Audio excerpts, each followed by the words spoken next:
यमदूत उस दिव्य आभा को देखकर घबरा गए और तुरंत पीछे हटने लगे, जैसे किसी उच्च शक्ति के सामने उनकी ताकत कमजोर पड़ गई हो। ये तो संत कबीर हैं। उनके सामने हम टिक नहीं सकते। हमें तुरंत यहाँ से जाना होगा, वरना हम उनके आदेश के विरुद्ध नहीं जा पाएंगे। एक समृद्ध, विशाल और भव्य राज्य में एक अत्यंत सुंदर और आकर्षक राजकुमारी रहती थी, जिसकी सुंदरता, वैभव और धार्मिक गतिविधियों की चर्चा पूरे राज्य में दूर दूर तक होती थी। लोग उसे एक महान और धर्मपरायण स्त्री मानते थे, क्योंकि वो नियमित रूप से मंदिरों में पूजा करती थी, बड़े बड़े दान देती थी और धार्मिक अनुष्ठानों में बढ़ चढ़कर भाग लेती थी। लेकिन उसकी इस बाहरी भक्ति के पीछे एक ऐसी सच्चाई छिपी हुई थी जिसे कोई नहीं जानता था। उसकी पूजा और दान में सच्ची श्रद्धा कम और दिखावा अधिक था। उसके मन के भीतर एक गहरा अहंकार पल रहा था कि वो सबसे बड़ी धर्मात्मा है और उसे ही सबसे पहले मोक्ष की प्राप्ति होगी। और यही अहंकार धीरे धीरे उसे सच्चे धर्म के मार्ग से दूर ले जा रहा था। देखा तुमने, आज मैंने मंदिर में कितना बड़ा और भव्य दान किया है। इतने सोने और धन का दान तो शायद ही किसी ने किया होगा। अब पूरे नगर में मेरी ही चर्चा होगी और लोग मेरी महानता का गुणगान करेंगे। मुझे पूरा विश्वास है कि इस तरह के पुण्य कार्यों के कारण सबसे पहले मोक्ष की प्राप्ति मुझे ही होगी। आप सच में अद्भुत और महान है राजकुमारी। इतना विशाल दान करना और इतनी नियमितता से पूजा करना हर किसी की बस की बात नहीं होती। आप तो सच में इस पूरे राज्य में सबसे अलग और श्रेष्ठ हैं। आपके जैसा धर्म पालन करने वाला कोई और नहीं है।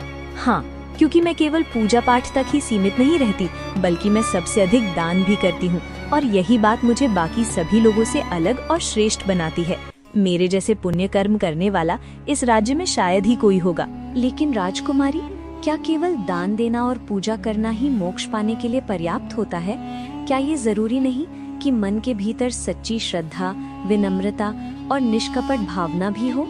तुम ये कैसी अजीब बातें कर रही हो? जब मैं इतना सब कुछ कर रही हूँ, इतना बड़ा दान, इतनी पूजा, तो फिर और क्या चाहिए मोक्ष पाने के लिए? क्या इससे भी अधिक कुछ हो सकता है? मैं जितना दान करती हूँ और जितनी भक्ति दिखाती हूँ, उतना तो कोई सोच भी नहीं सकता। इसलिए इसमें कोई संदेह नहीं है कि मोक्ष का पहला अधिकार मेरा ही है और ये बात समय आने पर सबको समझ में आ जाएगी। हर दिन राजकुमारी पूरे शान और वैभव के साथ मंदिर जाती, बड़े बड़े दान करती और लोगों के सामने अपनी भक्ति का ऐसा प्रदर्शन करती मानो वही सच्ची धर्मपरायणता की मिसाल हो। मंदिर में उसके आने से पहले ही तैयारी होने लगती। पुजारी और लोग उसका स्वागत करते और उसके दान की चर्चा पूरे नगर में फैल जाती। लोग उसकी प्रशंसा करते और उसे महान समझते। लेकिन उसी भीड़ में कुछ ऐसे बुजुर्ग और ज्ञानी लोग भी थे जो उसकी भक्ति के पीछे छिपे अहंकार को भली भांति समझते थे। वे जानते थे कि सच्ची भक्ति दिखावे में नहीं, बल्कि विनम्रता और सच्चे मन में होती है। और वे मन ही मन ये सोचते थे कि एक दिन उसे इस सच्चाई का एहसास जरूर होगा। भक्ति का असली अर्थ केवल पूजा पाठ या बड़े दान में नहीं छिपा होता। अगर मन में अहंकार भरा हो तो किया गया हर दान केवल दिखावा बनकर रह जाता है। सच्चा फल तो वही व्यक्ति प्राप्त करता है जो निस्वार्थ भाव से, बिना किसी गर्व और दिखावे के सेवा करता है। आपने बिल्कुल सही कहा, लेकिन समस्या ये है कि राजकुमारी को ये बात कौन समझाए। उन्हें अपने कर्मों और अपने दान पर इतना अधिक घमंड हो गया है कि उन्हें अपनी गलती का एहसास ही नहीं हो रहा। कभी कभी मुझे भी ऐसा महसूस होता है कि राजकुमारी जो कुछ कर रही हैं, वो दिल से नहीं, बल्कि केवल लोगों को दिखाने के लिए है। जैसे उन्हें दूसरों की नजरों में महान दिखना ज्यादा जरूरी लगता है। काश कोई ऐसा व्यक्ति उनके जीवन में आए जो उन्हें सही मार्ग दिखा सके, उन्हें ये समझा सके कि भक्ति केवल बाहरी दिखावे से नहीं, बल्कि सच्चे दिल से होती है। कुछ ही दिनों बाद पूरे नगर में एक नई और अद्भुत चर्चा आग की तरह फैल गई कि एक महान और दिव्य संत का आगमन हुआ है, जो लोगों को सच्ची भक्ति, जीवन का वास्तविक अर्थ और सही मार्ग का ज्ञान दे रहे हैं। उनके वचनों में ऐसी गहराई और शक्ति थी कि जो भी उन्हें एक बार सुन लेता, उसका मन भीतर तक बदल जाता। लोगों के विचार, उनके कर्म और उनका दृष्टिकोण धीरे धीरे शुद्ध होने लगता। देखते ही देखते पूरे नगर के लोग उनके सत्संग में एकत्र होने लगे। वहां का वातावरण भक्ति, शांति और सकारात्मक ऊर्जा से भर गया, जैसे हर किसी को अपने जीवन का सच्चा मार्ग मिल रहा हो। तुमने सुना, हमारे नगर में एक महान संत पधारे हैं। उनके उपदेश इतने प्रभावशाली हैं कि जो भी उन्हें सुनता है उसका जीवन ही बदल जाता है। लोग कह रहे हैं कि उनके शब्द सीधे दिल को छू जाते हैं। सच में? कौन है वे संत और उनके वचनों में ऐसा क्या विशेष है जो लोगों को इतना प्रभावित कर रहा है? वे हैं संत कबीर, एक ऐसे संत जिनके दोहे और वचन इंसान को उसके जीवन का असली अर्थ समझाते हैं। कहते हैं कि उनके शब्द सीधे आत्मा को छूते हैं और इंसान को अपने कर्मों और सच्ची भक्ति का ज्ञान कराते हैं। मैं भी आज उनके सत्संग में जरूर जाऊंगी। मेरे मन में भी कई सवाल है जिनका उत्तर मैं लंबे समय से खोज रही हूँ। शायद उनके उपदेश सुनकर मुझे भी अपने जीवन की सच्चाई समझ आ जाए। ये कोई साधारण संत नहीं है। इनके वचनों में अनुभव, सच्चाई और जीवन का गहरा ज्ञान छिपा हुआ है। जो व्यक्ति इन्हें समझ लेता है उसका जीवन वास्तव में धन्य हो जाता है और वह सही मार्ग पर चलने लगता है। तो फिर देर किस बात की?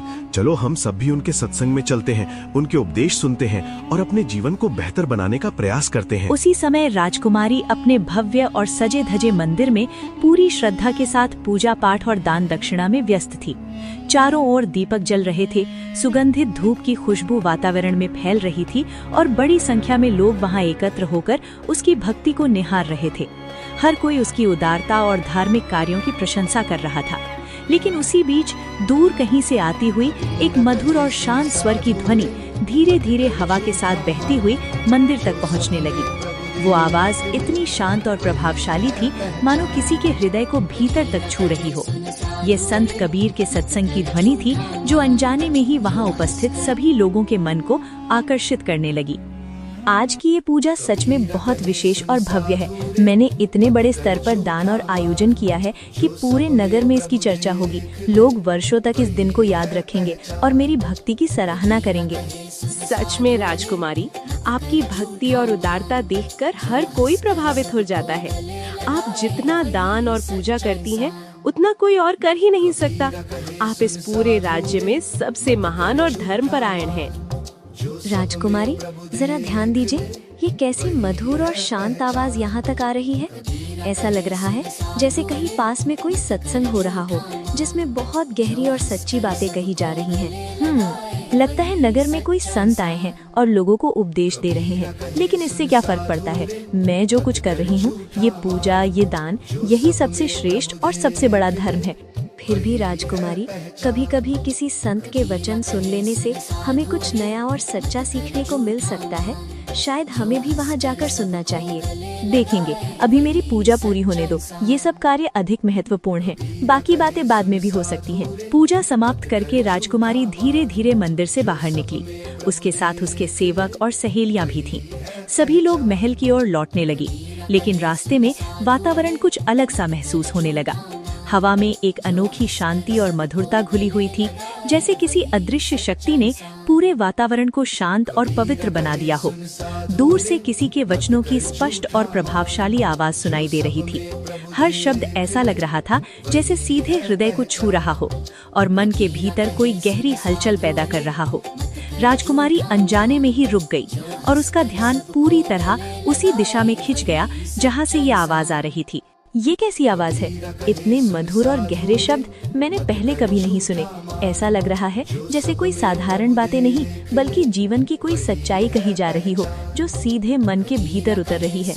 राजकुमारी, मुझे लगता है कि यही वही संत का सत्संग है जिसके बारे में पूरे नगर में चर्चा हो रही थी। लोग कह रहे थे कि उनके वचन सुनकर इंसान का नजरिया ही बदल जाता है। हाँ राजकुमारी, और जरा देखिए उस दिशा में, वहाँ कितनी बड़ी भीड़ इकट्ठा है। सभी लोग कितनी शांति और ध्यान से बैठे हुए हैं, जैसे हर कोई उनके शब्दों में पूरी तरह डूब गया हो। ये सच में आश्चर्य की बात है कि इतने लोग किसी एक व्यक्ति के वचनों को सुनने के लिए इस तरह एकत्र हुए हैं। चलो देखते हैं, आखिर ऐसा क्या कहा जा रहा है जो लोगों को इतना आकर्षित कर रहा है और उन्हें यहाँ रोककर बैठने पर मजबूर कर रहा है। हाँ राजकुमारी, हम बस थोड़ी देर के लिए रुककर सुन लेते हैं। हो सकता है हमें भी कुछ नया सीखने को मिले। शायद ये हमारे लिए भी कोई महत्वपूर्ण अनुभव साबित हो। ठीक है, हम कुछ समय के लिए रुककर सुनेंगे, लेकिन ध्यान रहे कि हम यहाँ ज्यादा देर नहीं ठहरेंगे। जैसे ही मुझे लगेगा कि पर्याप्त सुन लिया है, हम तुरंत महल की ओर लौट चलेंगे। राजकुमारी धीरे धीरे उस दिशा में आगे बढ़ी जहाँ से मधुर वचनों की ध्वनि आ रही थी। वो भीड़ के किनारे आकर खड़ी हो गई और ध्यान से सुनने लगी। सामने शांत भाव से विराजमान थे संत कबीर। उनके चेहरे पर अद्भुत तेज और गहरी शांति थी। उनकी आंखों में करुणा और ज्ञान का प्रकाश झलक रहा था और उनके प्रत्येक शब्द में ऐसी गहराई और सच्चाई थी कि वहां बैठा हर व्यक्ति मंत्रमुग्ध होकर उन्हें सुन रहा था। जैसे ही उनके वचन राजकुमारी के कानों में पड़े, उसके मन में एक अजीब सी हलचल पैदा होने लगी, जैसे उसके भीतर छिपी हुई सच्चाई धीरे धीरे जागने लगी हो। भक्ति केवल हाथों से की जाने वाली क्रिया नहीं है। ये केवल दीप जलाने या मंत्र पढ़ने तक सीमित नहीं होती, बल्कि ये मन की गहराई और उसकी सच्चाई से जुड़ी होती है। जो व्यक्ति केवल दिखावे के लिए पूजा करता है, वो कभी भी सच्चे फल का अधिकारी नहीं बन पाता और अंततः खाली ही रह जाता है। दान दक्षिणा करना निस्संदेह एक अच्छा और पुण्य कार्य है, लेकिन जब उस दान में अहंकार, दिखावा और प्रसिद्धि की इच्छा जुड़ जाती है, तब वो दान अपनी पवित्रता खो देता है और केवल एक प्रदर्शन बनकर रह जाता है, जिसका कोई सच्चा आध्यात्मिक फल नहीं होता। मोक्ष उसी व्यक्ति को प्राप्त होता है जो निस्वार्थ भाव से जरूरतमंदों की सेवा करता है, जो बिना किसी स्वार्थ के गरीबों की सहायता करता है और जो अपने मन को अहंकार, लोभ और दिखावे से मुक्त कर लेता है। वही सच्चे अर्थों में धर्म का पालन करता है। ईश्वर को बाहरी आडंबर, बड़े बड़े आयोजन या दिखावटी भक्ति नहीं भाती, बल्कि उन्हें वो हृदय प्रिय होता है जिसमें सच्चाई, प्रेम और करुणा बसती है, क्योंकि वही सच्ची भक्ति का आधार है। इसलिए हमेशा याद रखो, सच्ची भक्ति वही है जिसमें प्रेम हो, सेवा हो, विनम्रता हो और जिसमें कोई अहंकार या दिखावा न हो। वही व्यक्ति जीवन में सच्चा सुख और शांति प्राप्त करता है।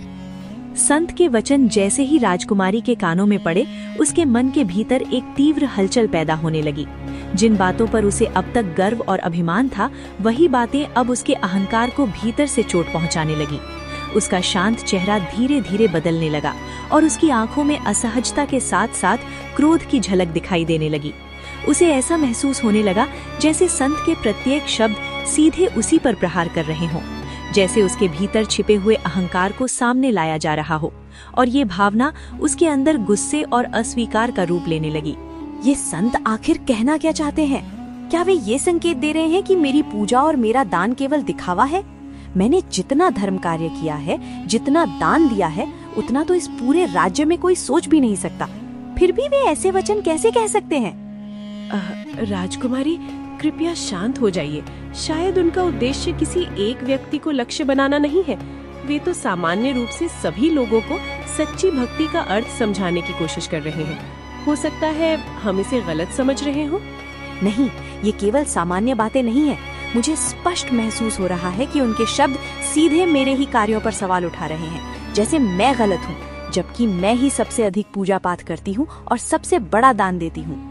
लेकिन राजकुमारी, यदि हम उनके वचनों को ध्यान से समझें तो उनमें कुछ सच्चाई भी दिखाई देती है। शायद हमें गुस्सा करने के बजाय एक बार शांति से सोचने की कोशिश करनी चाहिए कि वे वास्तव में क्या कहना चाह रहे हैं। मुझे किसी से सीखने की बिल्कुल भी आवश्यकता नहीं है।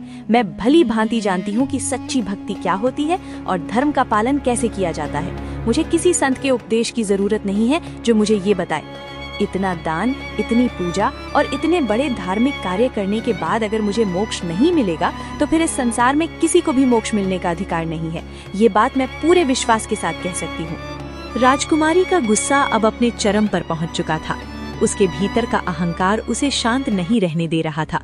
उसने बिना किसी हिचकिचाहट के भीड़ को चीरते हुए आगे बढ़ने का निर्णय लिया और सीधे संत के सामने जाकर खड़ी हो गई। उसके चेहरे पर क्रोध और चुनौती साफ झलक रही थी।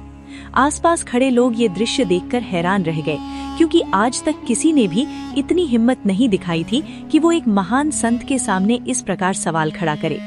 पूरे वातावरण में अचानक सन्नाटा छा गया और सभी की नजरें अब उसी क्षण पर टिक गईं। हे संत, आप जो कुछ कह रहे हैं, क्या वो वास्तव में सत्य है? क्या आप ये संकेत दे रहे हैं कि मेरी पूजा, मेरे द्वारा किए गए बड़े बड़े दान और मेरे धर्म कार्य सब व्यर्थ है? क्या आप ये कहना चाहते हैं कि मेरी भक्ति में कोई सच्चाई नहीं है? पुत्री, मैं किसी एक व्यक्ति को लक्ष्य करके ये बातें नहीं कह रहा, न ही मेरा उद्देश्य किसी को ठेस पहुंचाना है। मैं केवल वही सत्य कह रहा हूं जो हर व्यक्ति के जीवन पर समान रूप से लागू होता है। जो इसे समझ लेता है वही सच्चे मार्ग पर चल पाता है। लेकिन मैं तो पूरी श्रद्धा और समर्पण के साथ पूजा करती हूँ और मैं दान भी खुले दिल से करती हूँ। फिर आप कैसे कह सकते हैं कि ये सब केवल दिखावा है? क्या मेरे इतने बड़े प्रयासों का कोई मूल्य नहीं है? दान और पूजा करना निस्संदेह अच्छे और पुण्य कार्य हैं, लेकिन जब इन कर्मों के पीछे मैं और मेरा का भाव जुड़ जाता है, जब व्यक्ति ये सोचने लगता है कि वो दूसरों से श्रेष्ठ है, तब वही भक्ति धीरे धीरे अहंकार में बदल जाती है। और जहां अहंकार होता है वहां सच्ची भक्ति टिक नहीं पाती। मैं इन बातों से बिल्कुल भी सहमत नहीं हूँ। मुझे लगता है कि आप मेरे कर्मों को समझ नहीं पा रहे हैं और मैं ये साबित करके रहूंगी कि मेरी भक्ति सच्ची है और एक दिन मोक्ष मुझे ही प्राप्त होगा, चाहे कोई भी कुछ कहे। संत के शांत, गहरे और सत्य से भरे शब्दों के बावजूद राजकुमारी के मन में छिपा हुआ अहंकार और भी प्रज्वलित हो उठा। उसे ऐसा महसूस होने लगा जैसे उसकी महानता, उसके दान और उसकी भक्ति पर प्रश्न चिन्ह लगाया जा रहा हो। उसके चेहरे पर क्रोध और आहत अभिमान स्पष्ट झलक रहा था। उनकी आंखों में एक चुनौती और अस्वीकार का भाव था। वहीं आसपास खड़े लोग इस तनावपूर्ण स्थिति को गहराई से महसूस कर रहे थे और पूरी भीड़ एकदम शांत हो गई थी, जैसे हर कोई अगली बात सुनने के लिए रुका हो। लेकिन इन सब के बीच संत कबीर अब भी पूर्ण शांति, धैर्य और करुणा के साथ खड़े थे, मानो वे सब कुछ समझते हुए भी शांत बने हुए थे। आप बार बार यही कह रहे हैं कि दान और पूजा मन से होनी चाहिए, लेकिन क्या आपको ये भी पता है कि मैं कितनी बड़ी बड़ी दान दक्षिणा करती हूँ? मैंने मंदिरों में कितना धन अर्पित किया है और कितने भव्य आयोजन करवाए हैं। पूरे राज्य में कोई भी मेरे बराबर नहीं है। फिर भी आप मेरी भक्ति पर प्रश्न कैसे उठा सकते हैं? तो पुत्री, मैं तुम्हारे दान की मात्रा, उसके आकार या उसके वैभव की बात नहीं कर रहा हूँ। मैं केवल तुम्हारे मन की उस भावना की बात कर रहा हूँ जो उन कर्मों के पीछे छिपी होती है। क्योंकि ईश्वर को ये नहीं दिखता कि कितना दिया गया, बल्कि ये दिखता है कि किस भावना से दिया गया। उन्हें संख्या नहीं बल्कि सच्चाई प्रिय होती है। क्या आप ये कहना चाहते हैं कि कोई व्यक्ति जो थोड़ा सा दान करता है वो मुझसे अधिक पुण्य कमा सकता है, जबकि मैंने इतना सब कुछ किया है? ये बात तो बिल्कुल भी तर्क संगत नहीं लगती। ये कैसे संभव हो सकता है? मुझे आपकी ये बातें बिल्कुल भी स्वीकार नहीं है। मुझे ऐसा लगता है कि आप मेरे कर्मों की महत्ता को समझ नहीं पा रहे हैं। मैं पूरी दृढ़ता के साथ कहती हूँ कि मैं सही हूँ और मेरे द्वारा किए गए कर्म ही मुझे मोक्ष दिलाएंगे, इसमें कोई संदेह नहीं है। आप ये उपदेश अपने पास ही रखिए। मुझे किसी की सीख या सलाह की आवश्यकता नहीं है। मैं अपने मार्ग पर चलना भली भांति जानती हूँ। इतना कहकर राजकुमारी क्रोध से भरी हुई वहां से तेजी से निकल गई। उसके कदम पहले से कहीं अधिक तेज हो गए थे और उसके मन में अहंकार और भी गहरा जड़ पकड़ चुका था। उसके चेहरे पर अब भी क्रोध की लकीरें साफ दिखाई दे रही थी और उसके भीतर ये भावना और मजबूत हो गई थी कि वही सही है और बाकी सब गलत। उधर संत कबीर ने उसे जाते हुए शांत दृष्टि से देखा। उनके चेहरे पर न तो कोई क्रोध था और न ही निराशा, बल्कि एक हल्की सी मुस्कान और गहरी करुणा थी, जैसे उन्हें पहले से ही ये ज्ञात हो कि समय ही सबसे बड़ा सत्य है और वही एक दिन राजकुमारी को उसकी गलती का एहसास कराएगा। राजकुमारी बहुत ज्यादा क्रोधित हो गई है। उनके शब्दों में पहले जैसा संयम नहीं रहा। क्या ये सही हुआ? कहीं उन्होंने भावावेश में कुछ गलत तो नहीं कर दिया? मुझे भी यही चिंता हो रही है। उनका ये बढ़ता हुआ अहंकार कहीं उन्हें किसी बड़ी परेशानी या कठिन परिस्थिति में न डाल दे, क्योंकि जब इंसान अपने अहंकार में डूब जाता है तो उसे सही और गलत का अंतर समझ में नहीं आता। संत के वचनों को अनदेखा करना और उन्हें ना मानना तो बहुत आसान होता है, लेकिन उनके पीछे छिपे सत्य और उनके परिणामों से बच पाना बहुत कठिन होता है। एक न एक दिन हर किसी को उस सत्य का सामना करना ही पड़ता है। समय धीरे धीरे बीतता गया। ऋतुएं बदली, दिन और रात आते जाते रहे, लेकिन राजकुमारी के स्वभाव में कोई वास्तविक परिवर्तन नहीं आया। वो पहले की तरह ही भव्य पूजा पाठ, विशाल दान दक्षिणा और बड़े बड़े धार्मिक आयोजनों में व्यस्त रही। पूरे राज्य में उसकी चर्चा और प्रशंसा पहले से भी अधिक होने लगी। लोग उसके नाम के गुण गाने लगे और उसे महान धर्मात्मा कहने लगे। लेकिन इन सब के बीच उसके भीतर का अहंकार और भी गहराता जा रहा था। और उसी के साथ एक अजीब सा खालीपन धीरे धीरे उसके मन में घर करने लगा था।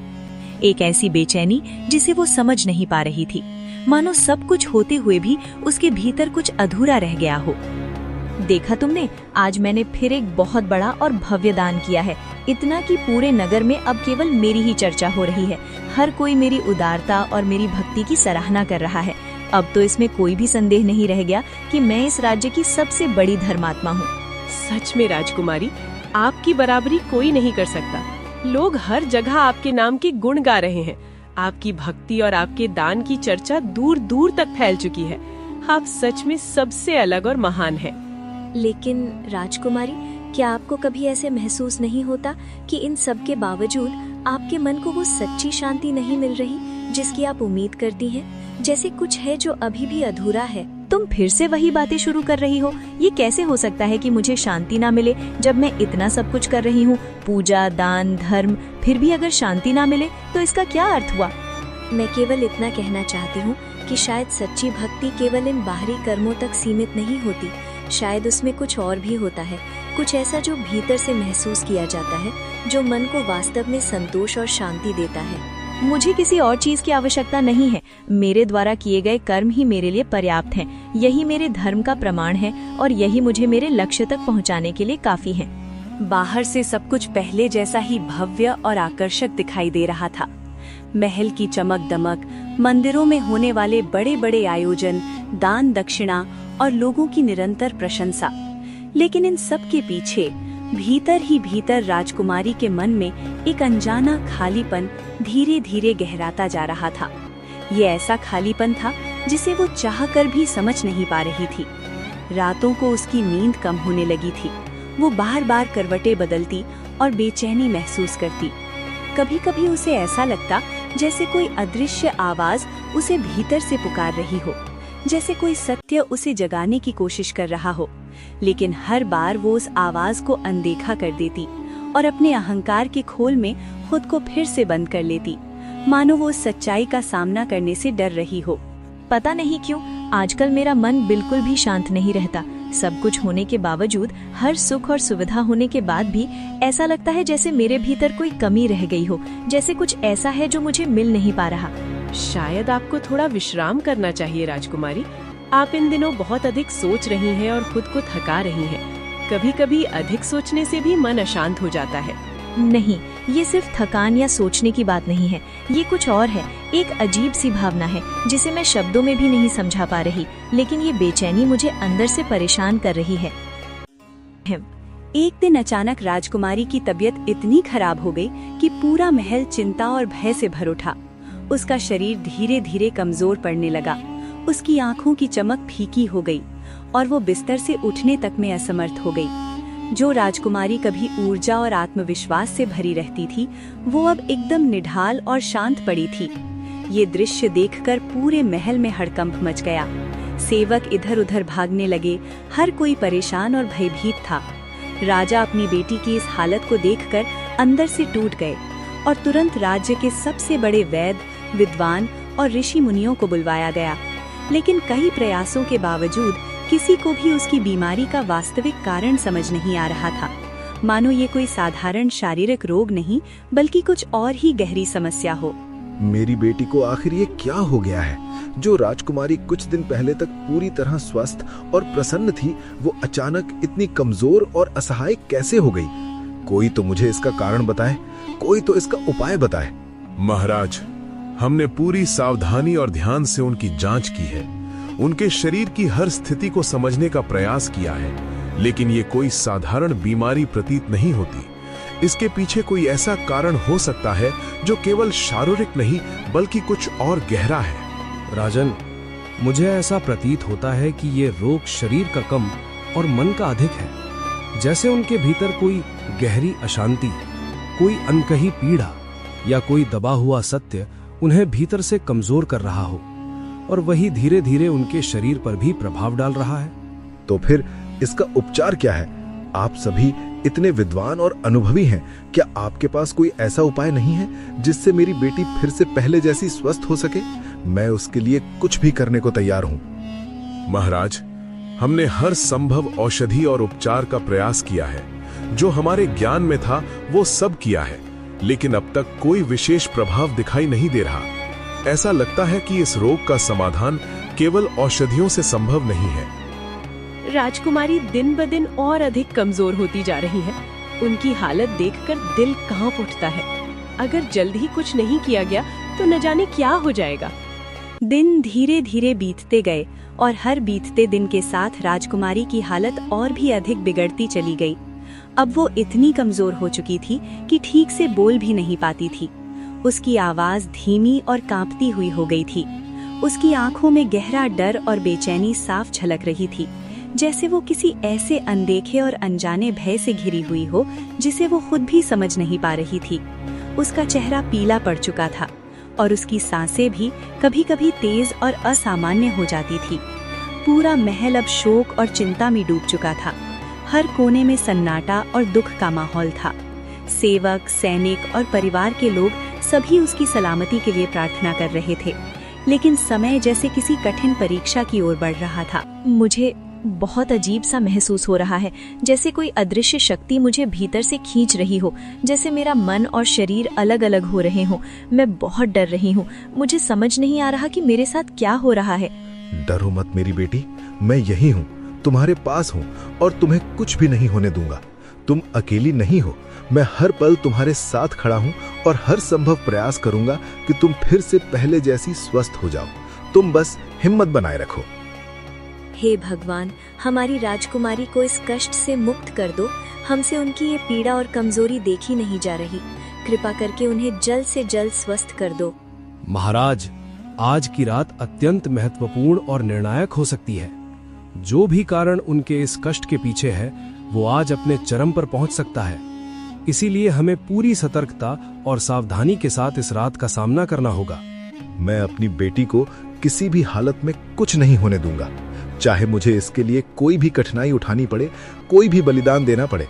मैं हर संभव प्रयास करूंगा कि वो सुरक्षित और स्वस्थ हो जाए।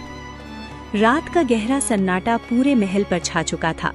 हर कोना एक अजीब सी खामोशी में डूबा हुआ था, जैसे समय स्वयं थम गया हो। राजकुमारी अपने बिस्तर पर लेटी हुई बेचैनी से बार बार करवटें बदल रही थी। उसकी सांसें तेज हो रही थीं और उसका मन किसी अनजाने भय से घिरता जा रहा था। तभी अचानक उसके कमरे का वातावरण बदलने लगा। खिड़कियों से एक ठंडी और सिहरन भरी हवा अंदर आने लगी। दीपक की लौ कांपने लगी और दीवारों पर अजीब सी परछाइयां बनने लगी। और देखते ही देखते एक भयानक और डरावना साया धीरे धीरे उसके सामने प्रकट हुआ। ये कोई साधारण सपना नहीं था, बल्कि एक ऐसा भयावह अनुभव था जिसने उसके भीतर तक झकझोर दिया। राजकुमारी, तुम्हारा समय अब पूर्ण हो चुका है। तुम्हारे जीवन की अवधि समाप्त हो गई है। अब तुम्हें हमारे साथ चलना ही होगा, क्योंकि यही नियति का आदेश है और इससे कोई भी बच नहीं सकता। नहीं नहीं, तुम कौन हो? ये सब क्या हो रहा है? मैं कहीं नहीं जाऊंगी। कृपया मुझे छोड़ दो। मुझे अभी बहुत कुछ करना है। मैं तैयार नहीं हूँ। हम यमदूत हैं, मृत्यु के दूत, और हम तुम्हें तुम्हारे कर्मों के अनुसार अपने साथ ले जाने आए हैं। तुम्हारे जीवन के हर छोटे बड़े कर्म का लेखा जोखा हमारे पास है। तुमने जो किया है उसका हिसाब अब तुम्हें देना होगा। नहीं, ये कैसे हो सकता है? मैंने तो हमेशा पूजा पाठ किया है, मंदिरों में दान दिया है, गरीबों को भी मदद की है। फिर मुझे इस तरह क्यों ले जाया जा रहा है? मैंने ऐसा क्या गलत किया है? तुमने जो कुछ भी किया वो केवल दिखावे और अहंकार के लिए किया। तुम्हारे कर्मों में सच्चाई, सेवा और निष्कपट भावना का अभाव था। तुमने भक्ति को अपने घमंड का साधन बना लिया, इसलिए तुम्हें उसका सच्चा फल प्राप्त नहीं होगा। मुझे माफ कर दो, मैं अपनी गलती मानती हूँ। मैंने अहंकार में आकर बहुत बड़ी भूल की है। कृपया मुझे एक मौका दे दो, मैं सब कुछ सुधार लूंगी। मैं सच्चे मन से भक्ति करूंगी। जैसे ही यमदूत अपने ठंडे और कठोर हाथों से राजकुमारी को पकड़कर अपने साथ ले जाने लगे, उसी क्षण पूरे कमरे में अचानक एक तेज और दिव्य प्रकाश फैल गया। वो प्रकाश इतना उज्जवल और शक्तिशाली था कि अंधकार एक पल में मिटने लगा। दीवारों पर पड़ती परछाइयां गायब हो गईं और वातावरण पूरी तरह बदल गया। उस प्रकाश के मध्य एक दिव्य और शांत स्वरूप प्रकट हुआ। ये थे संत कबीर। उनके चेहरे पर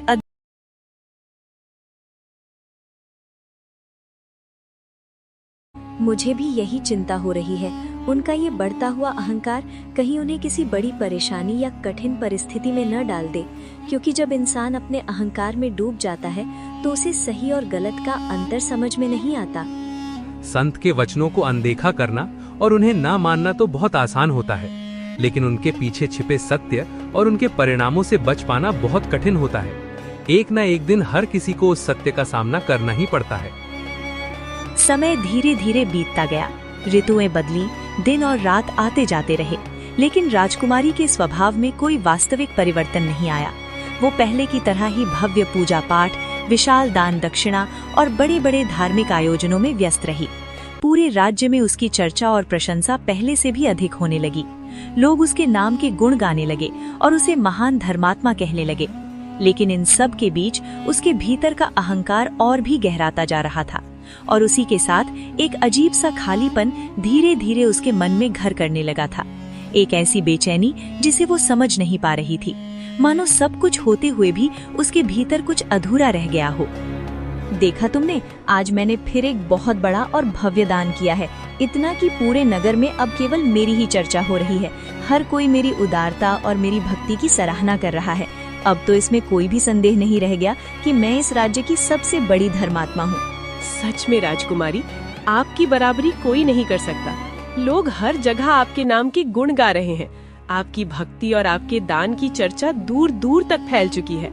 आप सच में सबसे अलग और महान हैं। लेकिन राजकुमारी, क्या आपको कभी ऐसे महसूस नहीं होता कि इन सब के बावजूद आपके मन को वो सच्ची शांति नहीं मिल रही जिसकी आप उम्मीद करती हैं? जैसे कुछ है जो अभी भी अधूरा है। तुम फिर से वही बातें शुरू कर रही हो। ये कैसे हो सकता है कि मुझे शांति ना मिले जब मैं इतना सब कुछ कर रही हूँ, पूजा, दान, धर्म, फिर भी अगर शांति। गहरी करुणा थी। उनकी उपस्थिति मात्र से ही भय और अशांति समाप्त होने लगी। यमदूत उस दिव्य आभा को देखकर घबरा गए और तुरंत पीछे हटने लगे, जैसे किसी उच्च शक्ति के सामने उनकी ताकत कमजोर पड़ गई हो। ये तो संत कबीर हैं। उनके सामने हम टिक नहीं सकते। हमें तुरंत यहाँ से जाना होगा, वरना हम उनके आदेश के विरुद्ध नहीं जा पाएंगे। जिस आत्मा को अभी अपने कर्मों को सुधारने का अवसर मिल सकता है, जिसे अपनी गलती का सच्चा एहसास होने लगा है, उसे इस समय ले जाना उचित नहीं है। उसे एक और अवसर दिया जाना चाहिए ताकि वो सच्चे मार्ग को अपना सके। जैसी आपकी आज्ञा, हम आपके वचनों का पालन करते हैं और यहाँ से लौटते हैं, क्योंकि सत्य और धर्म के आगे हमें भी झुकना पड़ता है। हे संत, आपने मुझे बचा लिया। मैं बहुत भयभीत हो गई थी। मुझे लगा था कि अब सब समाप्त हो जाएगा। मैं आपकी इस कृपा को कभी नहीं भूल पाऊंगी। डरने की आवश्यकता नहीं है। जो कुछ तुमने देखा वो केवल तुम्हारे कर्मों का आईना था, तुम्हें ये दिखाने के लिए कि सच्चाई क्या है। अब ये तुम्हारे ऊपर है कि तुम इस अवसर को समझो और अपने जीवन को सही दिशा में बदलो। अचानक राजकुमारी की आंख झटके से खुल गई। उसका पूरा शरीर पसीने से भीगा हुआ था और उसकी सांसें इतनी तेज चल रही थीं, मानो वो किसी भयानक दौड़ से अभी अभी लौटी हो। उसका दिल जोर जोर से धड़क रहा था और उसकी आंखों में अभी भी वही डर साफ छलक रहा था। कुछ क्षणों तक वो समझ ही नहीं पाई कि जो कुछ उसने देखा वो सपना था या वास्तव में घटित कोई अनुभव।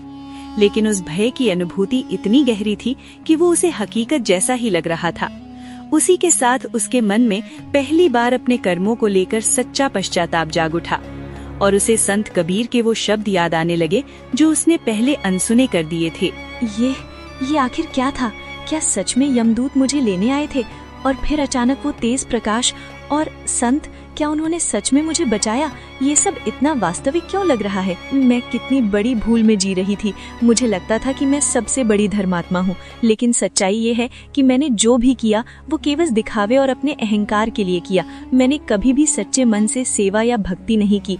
मैं खुद को धोखा देती रही। नहीं, अब मुझे अपनी इस गलती को सुधारना ही होगा। अब मैं इस अहंकार के साथ नहीं जी सकती। मुझे संत कबीर से मिलना होगा। वही मुझे सच्ची भक्ति और सही मार्ग का ज्ञान दे सकते हैं। पिताजी, कृपया मेरे पास आइए। बेटी, क्या हुआ? तुम इस तरह घबराई हुई क्यों हो? क्या तुम्हें फिर से कोई कष्ट हो रहा है? तुम ठीक तो हो ना? पिताजी, मैंने अभी अभी एक बहुत ही भयानक सपना देखा है। उसमें यमदूत मुझे अपने साथ ले जाने आए थे। मैं बहुत डर गई थी, लेकिन उसी समय संत कबीर प्रकट हुए और उन्होंने मुझे बचा लिया। पिताजी, अब मुझे अपनी गलती का एहसास हो गया है। राजकुमारी की बात सुनकर राजा कुछ क्षणों के लिए आश्चर्य और गहरे विचार में डूब गए। ये सब उनके लिए भी अचानक और असामान्य था, लेकिन जब उन्होंने अपनी बेटी की आंखों में झांका तो उन्हें वहाँ पहली बार सच्चा डर, विनम्रता और गहरा पश्चाताप दिखाई दिया, जो पहले कभी नहीं था। अब उसमें वो घमंड नहीं था, बल्कि एक सच्ची समझ और बदलने की इच्छा थी। उसी क्षण राजा को एहसास हो गया कि उनकी बेटी के भीतर एक बड़ा परिवर्तन शुरू हो चुका है, और बिना समय गंवाए उन्होंने निर्णय लिया कि सुबह होते ही संत कबीर को महल में बुलाया जाए, क्योंकि अब वही स्थिति को पूरी तरह सुधार सकते हैं। यदि उस महान संत ने तुम्हें उस भयावह स्थिति से बचाया है, तो निश्चित ही वही तुम्हें पूरी तरह स्वस्थ भी कर सकते हैं और तुम्हें सही मार्ग भी दिखा सकते हैं। मैं अभी इसी क्षण आदेश देता हूँ कि उन्हें सादर महल में बुलाया जाए। पिताजी, कृपया उन्हें जल्द से जल्द यहाँ बुलवाइए। अब मुझे अपने किए हुए हर कर्म के लिए पछतावा हो रहा है। मैं उनसे क्षमा मांगना चाहती हूँ और सच्ची भक्ति का मार्ग सीखना चाहती हूँ। महाराज, आपकी आज्ञा का पालन करते हुए मैं तुरंत दूतों को भेजता हूँ। वे अत्यंत सम्मान और विनम्रता के साथ संत कबीर को महल में आमंत्रित करेंगे, ताकि वे शीघ्र यहाँ पधार सकें। लग रहा है कि सब कुछ ठीक हो जाएगा। राजकुमारी ने अपनी गलती को पहचान लिया है और सही मार्ग की ओर बढ़ रही है। ये सबसे बड़ी बात है। हाँ, कई बार जीवन में एक गहरा झटका ही इंसान को उसकी असली सच्चाई से परिचित कराता है और वही उसे बदलने की प्रेरणा देता है। सुबह होते ही महल का वातावरण पहले से बिल्कुल अलग महसूस होने लगा। जहां कल तक केवल चिंता, भय और निराशा का साया था, वहीं आज एक नई आशा की किरण भी जाग उठी थी। हर कोई उत्सुकता और श्रद्धा के साथ उस क्षण का इंतजार कर रहा था जब महान संत महल में पधारेंगे। कुछ ही समय में संत कबीर महल में पहुंचे। उनके कदम रखते ही पूरे वातावरण में एक अद्भुत शांति और पवित्रता फैल गई, जैसे कोई अदृश्य शक्ति वहां के हर कोने को शुद्ध कर रही हो।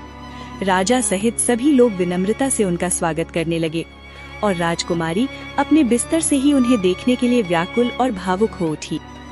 हे महान संत, कृपया मेरी पुत्री पर अपनी कृपा दृष्टि डालिए। पिछले कई दिनों से उसकी स्थिति दिन ब दिन बिगड़ती जा रही थी।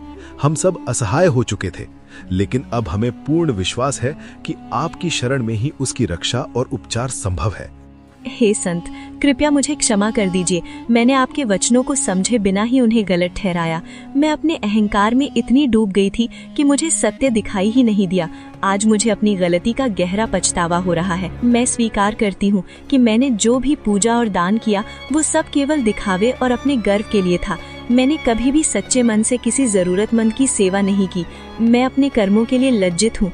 कृपया मुझे क्षमा करें। पुत्री, जब मनुष्य को अपनी गलती का सच्चे मन से एहसास हो जाता है, तभी उसके सुधार की यात्रा प्रारंभ होती है। अहंकार ही वो पर्दा है जो सत्य को देखने से रोकता है, और जब वो पर्दा हट जाता है, तभी सच्ची भक्ति और सच्चा ज्ञान प्रकट होता है। क्या अब भी मेरे लिए कोई मार्ग शेष है? क्या मैं अपनी इस बड़ी गलती को सुधार सकती हूँ और सच्चे मार्ग पर चल सकती? हर मनुष्य को जीवन में एक नहीं बल्कि कई अवसर मिलते हैं, लेकिन उन्हें पहचानना और उनका सही उपयोग करना उसके अपने हाथ में होता है। यदि तुम सच्चे मन, विनम्रता और निस्वार्थ भाव से सेवा और भक्ति करोगी, तो निश्चित ही तुम्हें शांति, संतोष और अंततः मुक्ति का मार्ग प्राप्त होगा। इतना कहकर संत कबीर ने अत्यंत शांत और करुणा भरे भाव से धीरे धीरे अपना हाथ राजकुमारी के माथे पर रखा।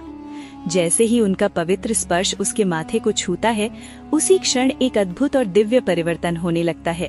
उसके शरीर में जैसे एक नई ऊर्जा का संचार होने लगता है। उसका कमजोर और निढाल शरीर धीरे धीरे शक्ति से भरने लगता है। उसकी सांसें सामान्य होने लगती हैं, चेहरे पर फिर से जीवन की चमक लौट आती है और कुछ ही क्षणों में वो पूरी तरह स्वस्थ होकर उठ बैठती है। ये दृश्य इतना चमत्कारी और अविश्वसनीय था कि वहाँ उपस्थित सभी लोग आश्चर्य और श्रद्धा से भर उठे। जैसे उन्होंने अपनी आंखों के सामने किसी दिव्य शक्ति का प्रत्यक्ष अनुभव कर लिया हो। ये तो सच में किसी चमत्कार से कम नहीं है। मेरी बेटी जो कुछ समय पहले तक इतनी कमजोर और असहाय थी, वो अब पूरी तरह स्वस्थ हो गई है। हे महान संत, आपका ये उपकार मैं जीवन भर नहीं भूल पाऊंगा। आपने हमें नया जीवन दे दिया है। राजकुमारी बिल्कुल ठीक हो गई हैं। उनका चेहरा फिर से खिल उठा है। ये दृश्य देखकर दिल खुशी से भर गया है। सच में ये एक अद्भुत और अविस्मरणीय क्षण है। आज के इस अनुभव ने मेरे जीवन को पूरी तरह बदल दिया है। अब मुझे समझ आ गया है कि सच्ची भक्ति क्या होती है। अब मैं कभी भी दिखावे के लिए पूजा या दान नहीं करूंगी, बल्कि सच्चे मन से सेवा और भक्ति करूंगी। हमेशा याद रखो कि ईश्वर को बाहरी आडंबर और दिखावा नहीं, बल्कि सच्चे हृदय की भावना प्रिय होती है। जो व्यक्ति निस्वार्थ भाव से गरीबों और जरूरतमंदों की सेवा करता है, जो अपने भीतर विनम्रता और प्रेम रखता है, वही सच्चे सुख, शांति और अंततः मोक्ष को प्राप्त करता है। मैं आपके इन अमूल्य उपदेशों को अपने जीवन का मार्गदर्शन बनाऊंगी। मैं वचन देती हूँ कि अब हमेशा सच्चाई, सेवा और विनम्रता के मार्ग पर चलूंगी और अपने जीवन को एक सच्चे अर्थ में सार्थक